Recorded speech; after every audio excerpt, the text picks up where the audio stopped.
All right, so Genshin Impact actually is changing the resin system. And by changing it, I mean barely changing it. They're actually just increasing the amount of resin. So what we're going to do here is we're going to break in to this developer Q&A and kind of discuss it. Now, I'm not going to read it all to you. It's a little bit long. This is it all. I'm just going to point out the important bits that people really care about, okay? So basically, long and short of it here, the Battle Pass weekly mission is going to be a little bit easier for resin requirements, and then you're going to be bumped up to a maximum of 160 original resin. If you did not know, we're at 120 is the max currently, and that doesn't raise with your AR or world rank or anything. It just stays at a flat 120. Now, everyone's been doing the meme of, okay, well, here's a bowl and we're all starving. Now let's do the bigger bowl, you know, problem solved. You're no longer hungry. I don't know if that's entirely a fair comparison. Yes, the cap is more. No, the amount that you're getting per second or whatever isn't more. But if you go to bed or whatever and wake up, you have 40 more. I think this is probably a buff to casuals and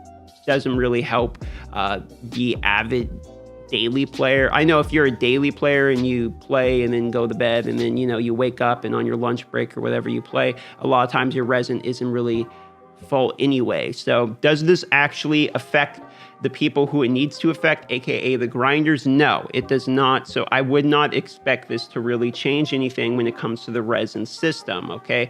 This is an in-name change only, and it might help out the casuals a little bit, which in my opinion, the casuals aren't the ones that are hurting in this system. The people that are really hurting in this system are people that are grinding all the way to the end of the game and then really wanting to play the game more. Once you hit like AR, you know, 40, 45, you get around there, it starts to get really, really rough, and you need resin if you want to continue quickly anyway. That's the key word, quickly. So I think that this change is probably going to piss a lot of people off more than anything. Now, we do get down to kind of some, in my opinion, really important bits, which is the fact that you cannot change the key binding controller setup. We're in 2020, and we're currently playing one of the largest, I mean, you could call it an MMO, but it's not. It's one of the just largest single player game that we're all playing together, and you can't even change the buttons. I mean, that is stupid. I don't understand how we got to this day and age without being able to change your key bindings in a launch game. I mean,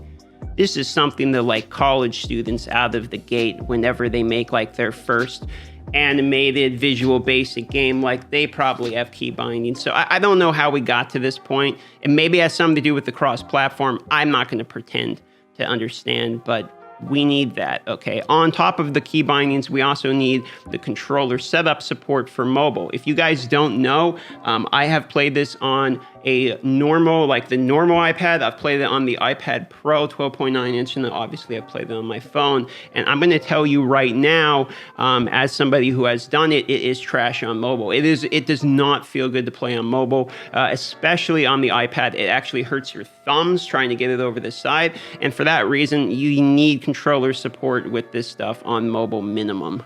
This next one is I wish there was a way that more filtering of artifacts, basically. Let me tell you, filtering artifacts is not the problem. We all don't have enough artifacts to filter through. Even the whales at this point, we're not struggling to find our artifacts, okay? That's not the problem. What we're struggling to do is find the artifacts while we're crunching that we don't want to crunch. If you didn't know, currently the way it works in the system, and let me show you here, because it's actually massively frustrating. This is probably the stupidest thing in this game. If you did not know, look at this. If I want to crunch in artifacts, okay, like let's say I look at this gear and I'm like, I want to enhance, blah, blah, blah, blah, enhance. If you actually go into enhance a piece of gear, okay, hold on, right here, enhance gear. If you go to enhance a piece of gear and you go to enhance like a 4-star one, okay, I can't see the stats. It will tell me the selected artifact has better secondary attribute, but it won't even show me what that is. You can't click and hold for the stats to come up or anything. So the only way is to go in and like level it once or put all the pieces on another character, and there's no way to lock it. Like if I accidentally clicked on something that I didn't want to crunch and it ended up here, there's no way to lock. Like if for some reason this had pieces I wanted to save, and I had a million of these feathers, right? Like one of these is Hydro, one of these is Geo. I only want to save the Hydro one. There's absolutely no way to know that. It's just a gamble while you're doing it. So that's one of the stupidest systems I've ever seen. Like, come on. But conversely, they're adding one of the coolest things I've seen. Look at this. Traversing the game is time consuming. I want to be able to set my own teleport and waypoints. AKA they're adding a tool in the game right here that will allow you to teleport anywhere you want, because you can set a pin basically that allows you to teleport there. That's really cool.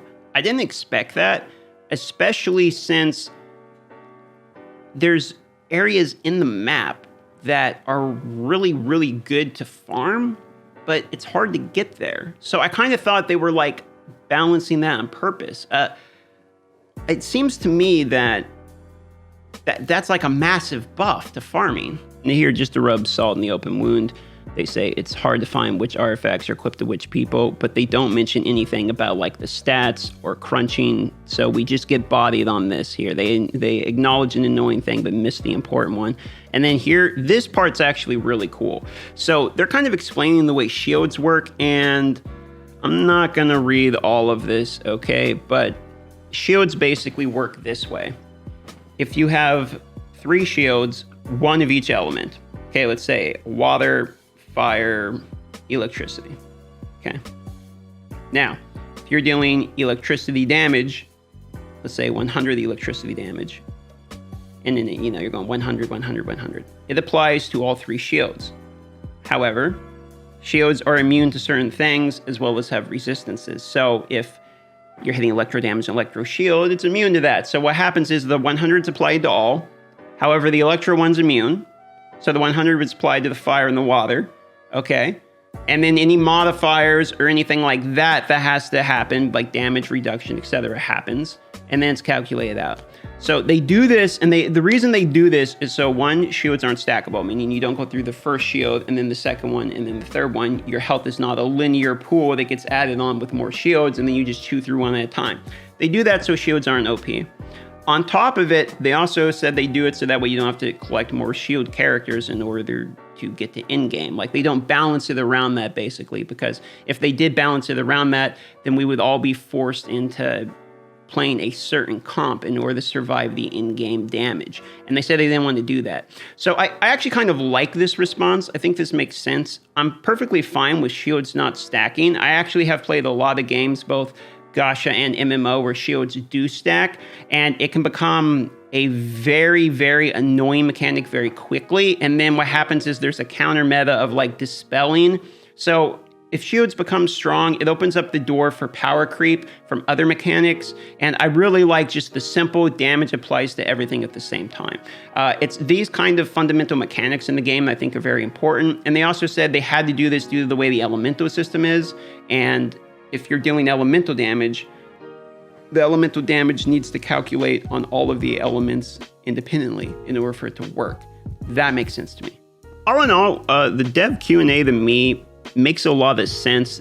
It does open up a level of transparency and sort of straight acknowledging the major issues. I do think there's a couple things they missed, but it doesn't look like they missed it out not wanting to answer it, like the artifacts thing. They are mentioning how annoying that is.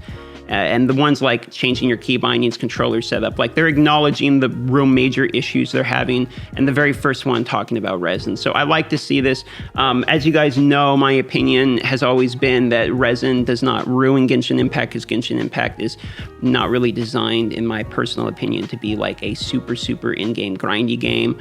Or at least I don't think that's how you should experience it. You should experience it like Breath of the Wild, play the game, and then probably quit, is the way I see it, if we're being honest. But I do think that for people who are choosing, like myself, to stay and play it in a way that's probably not the best way to play it, you know, grind it all the time like it's an MMO, play it as our daily main game, this doesn't change anything. I think that this is kind of them doubling down and them being cool with the way the resin system is, at least for now.